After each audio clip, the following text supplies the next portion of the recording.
Hello my darlings, how are we doing? So today I'm going to do, sorry about all this, I've been making Tammy's lunch and I've just got back from shopping, so we've got, you know, all of the things today. This video is to let you know what's been happening. I've gone pretty quiet in the last week or so, started a series to do with 12 weeks of Christmas. I'm really sorry, I will catch up with that as fast as I can. But when you hear what I have to say, hopefully you'll understand why I have been all over the place. Now, a year ago, I saw a doctor because I discovered that I had some kind of lump in my stomach and I didn't know what it was. I had a suspicion that it was an umbilical hernia. So I went to the doctor. Doctor said, no, it's not that. He said, don't worry about it. He said, it's just where you've gained weight and your abdominal muscles have stretched out like they would if you were pregnant. And I'm like sitting there going, that's really interesting, that, because I shouldn't do that because the fat's on the other side of that muscle. Okay. But I thought nothing of it. And then it started to get really painful. And I mean really painful. So I went to the doctor. Doctor said, I'm worried about this. It may have, you know, got twisted or trapped or something like that. I want you to go to the hospital. Went to the hospital, dire amounts of pain. The doctors there went, oh no, it's not a hernia, don't worry about it. It's nothing to do with a hernia. He says, you got diverticulitis. I went, yeah, I know I've got diverticulitis. That's not where the pain is. I know exactly where in my body that is. But I'm worried about this. And because they weren't paying attention to me, I went home. Because there's no point in me sitting around if all I'm going to get is, you know, being blown off by people who are just like ignoring me. And the thing that a lot of doctors don't realise is that people like myself who live in chronic pain, we tend to go quiet when we are in pain. We don't yell, we don't scream. We have had to learn to get on with life, and we normalise what everybody else is yelling and screaming in A&E about. And then I saw the general surgeon on Wednesday. I wasn't expecting much. I'm not going to lie to you. I was expecting to be blown off again. And when I walked in, I was actually escorted into the doctor's office by a nurse, which has never happened before. I've just been told over there, kind of thing.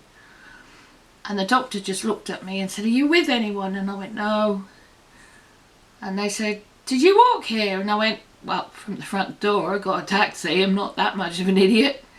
I'm not that clever. And she jumped up from behind her desk and got me a chair. Pulled a chair out, made sure I was sitting comfortably.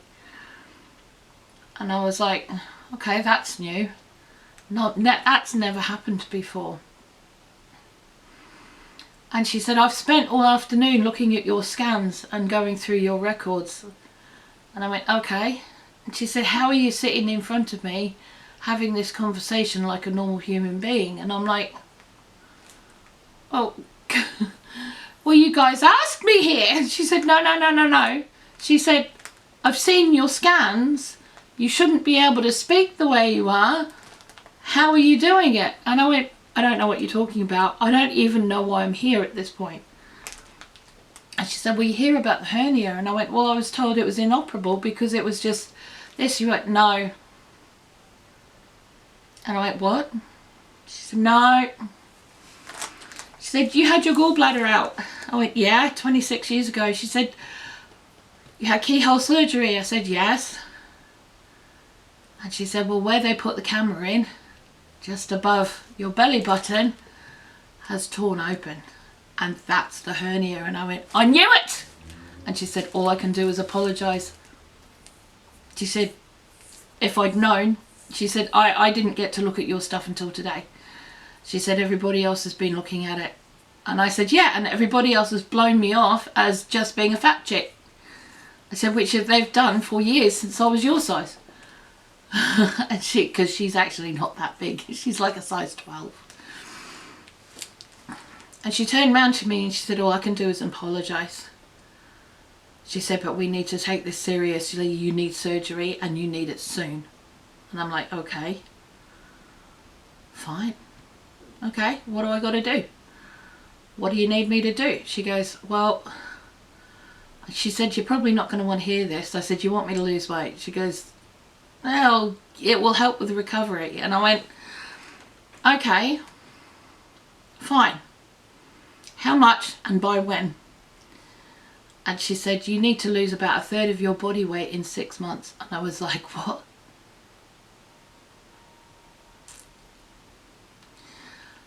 I need to lose 45 kilos in 6 months. Now a kilo is about 2.2 pounds. For those who work in pounds.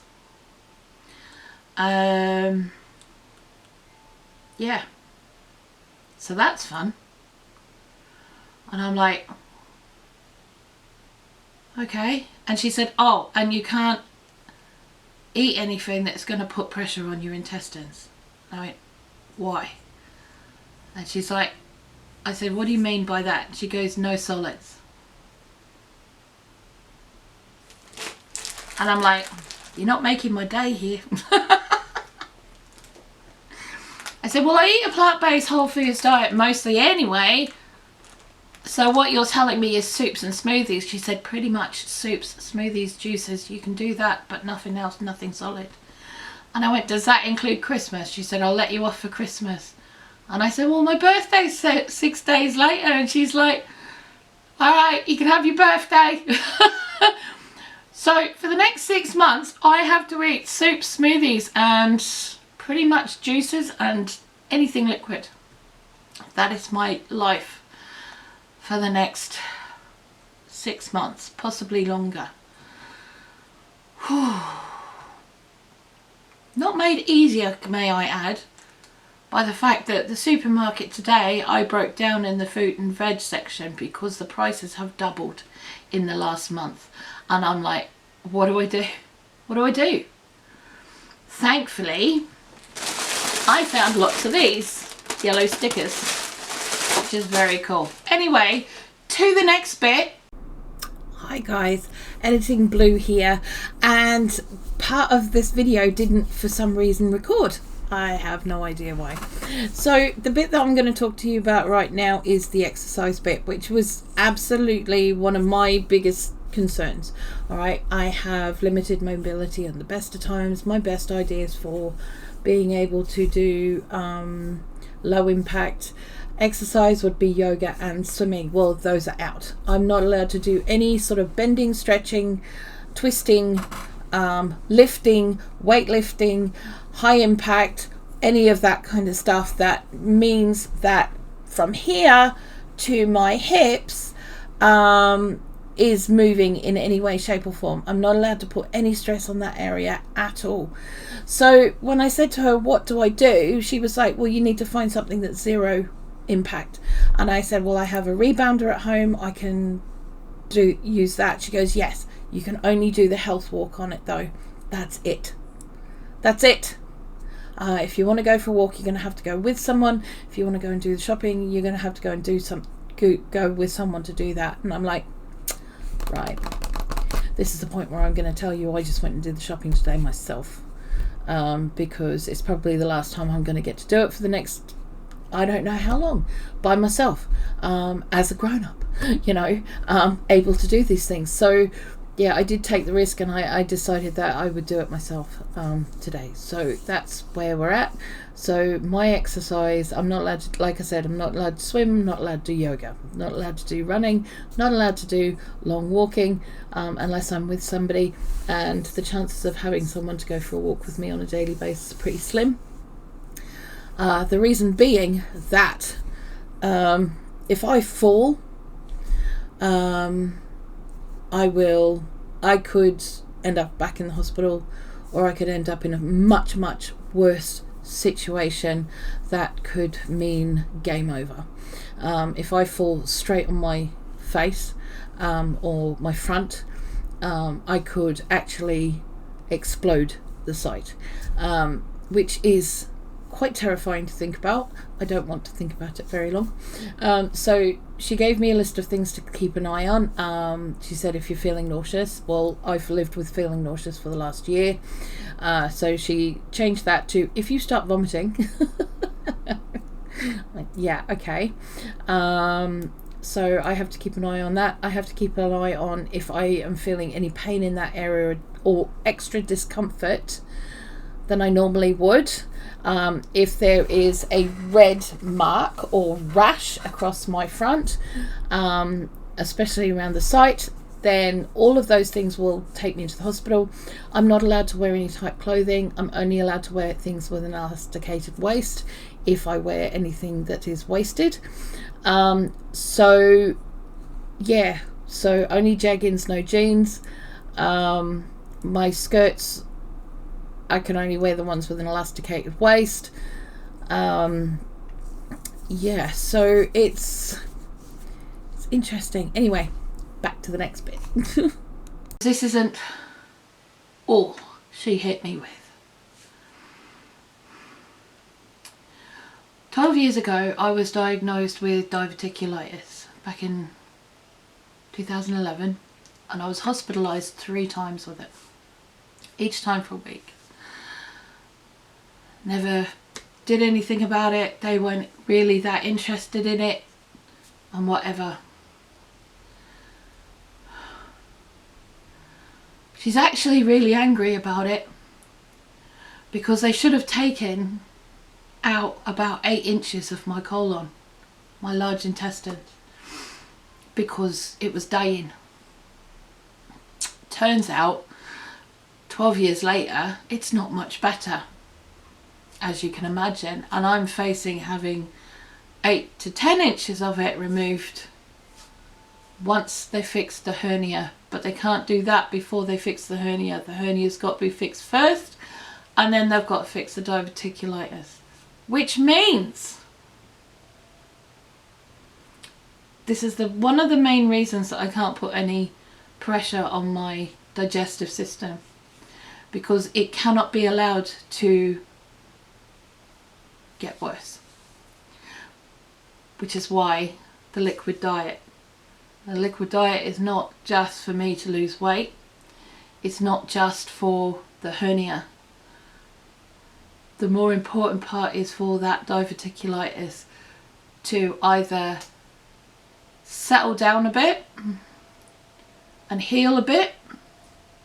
Maybe it's possible, it can be done, because that part of my intestines is actually dying. So I have to process that. So I could be on this liquid diet for 12 to 24 months with the very occasional solid meal. Special occasions only. And I don't mean once a week takeout night, I mean Christmas, birthday, that kind of thing. If we're invited out to dinner, that kind of thing.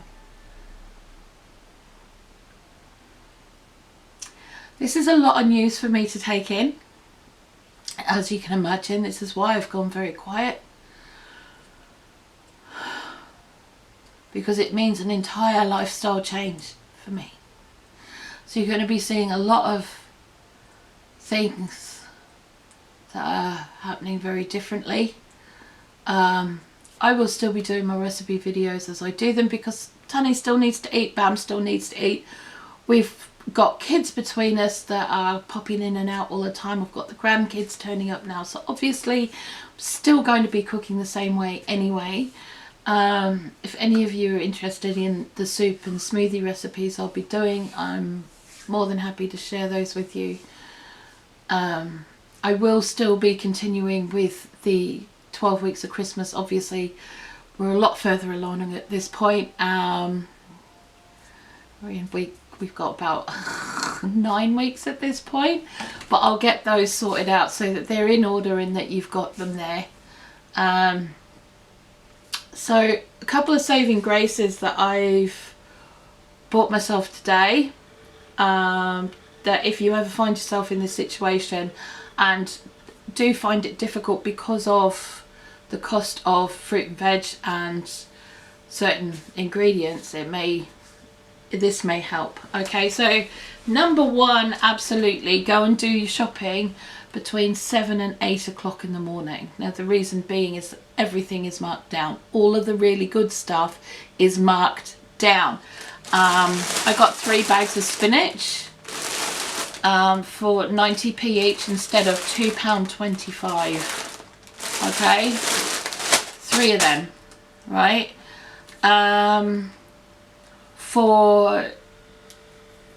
I don't normally like making tomato soups and stuff out of tin tomatoes, but right now it's cheaper than buying the tomatoes. I'm not paying nearly £3 for 6 tomatoes. They can go jump, quite frankly. I've got some of the ones from the greenhouse that we've got. I'm going to be using those as well, but in a pinch these are going to work. It is what it is. At the end of the day, you use what you've got. Oats. Now, I couldn't find any actual oats. All I found was porridge oats. Now, porridge oats, these are actually quick porridge oats. That means that they've been steamed twice and pulverized so that they're only going to take a few minutes to cook. Now, the reason that I want these is so that I can make my own oat milk or add them to smoothies and stuff. So that's a hell of a lot cheaper than buying oat milk itself. Oat milk itself is now £1.50 to £2.25 for 1 litre. But there was one that was £3 for a litre. I mean, it's all of the same stuff, and I've got a kilo here for 90p. That a cup of that will do me 5 cups of milk. So, you know. The other thing was coconut milk is really, really expensive as well. But you can get this, which is coconut milk powder mix, which is basically pulverized coconut. Pretty sure that's all it is.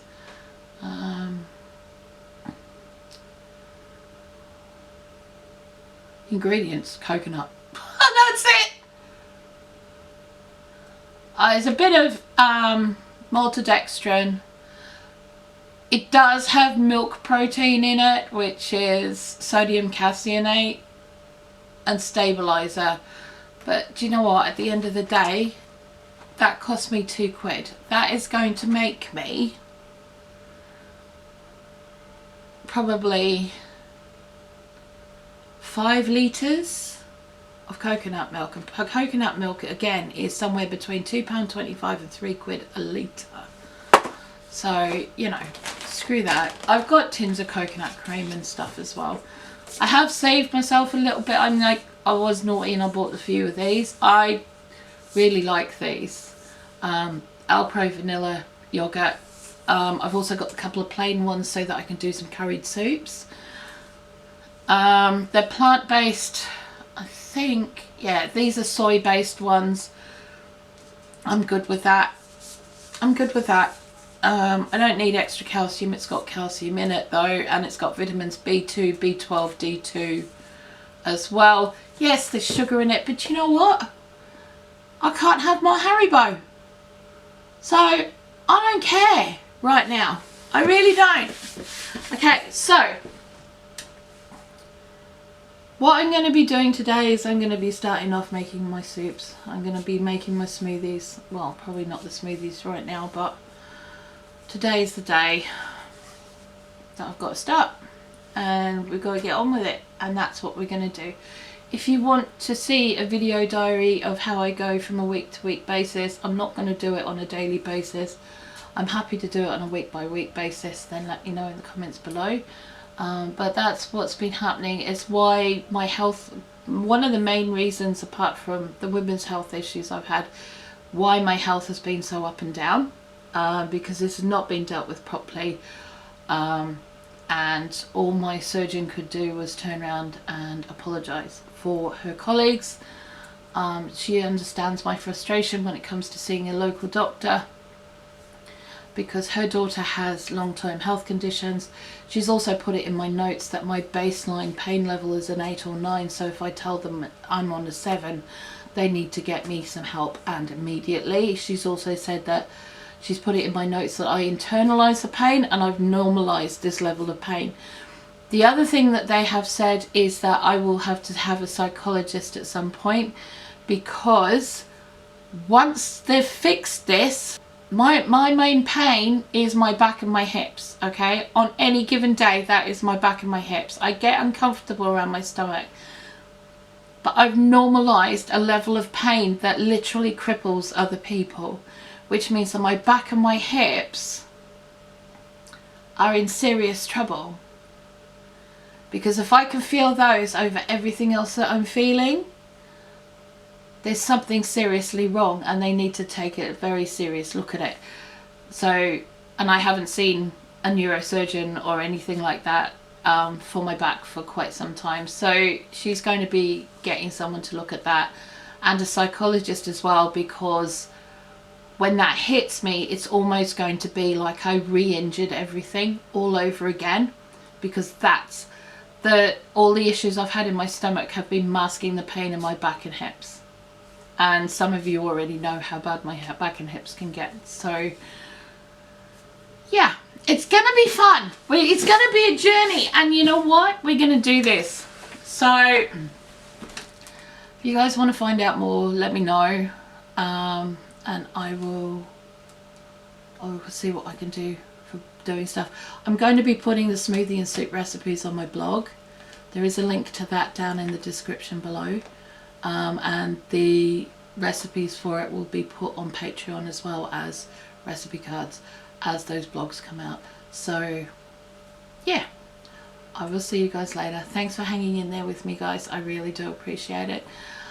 Just remember that homesteading, self-sufficiency, all of that stuff, it includes you, it includes your health, and you've still got to do the things anyway.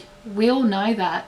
But this is reality of a situation that has just hit me sideways, and it is what it is, right?